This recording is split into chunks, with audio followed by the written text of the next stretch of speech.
Alamin natin ang latest mula sa Kamara ay Manang Milky ha. Ayan, baka may golf ka sa weekend ha. Gaya mo si Giselle, magsuot ka ng Attorney Reds sleeve. Ayan, para hindi mangitim ang braso.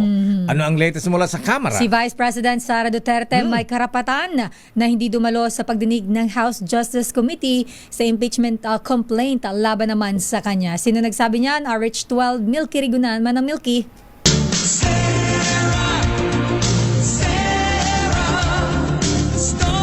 Manang Milky, anyari kay BP Sara.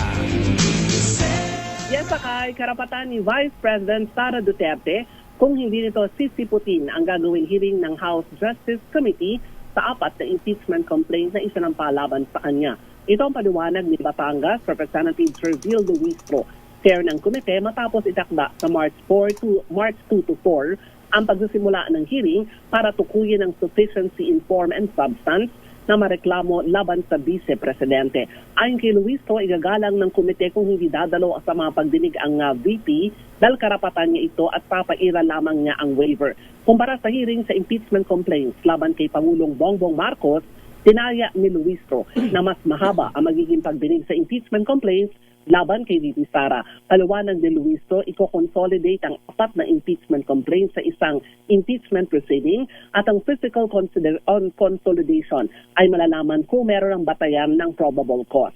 Narito si Batangas Representative Servil Luistro, chair ng House Justice Committee. Palagi tayong tinatanong paano po kung hindi sumipot ang respondent? Paano po kung hindi dumating sa hearing ang Vice President? Again, her presence in the hearing is part of her right to due process. So whether she wishes to come or not, it is actually her prerogative. Kung hindi siya darating doon sa hearing, it will be interpreted merely as her waiver of her right to be present during the hearing.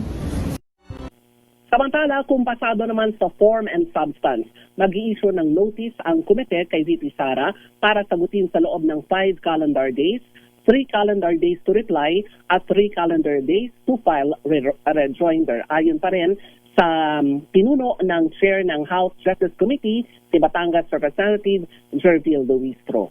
Ako si Milky Rigunan, nagulat para sa DCRH, una sa Pilipinas, una sa Pilipino.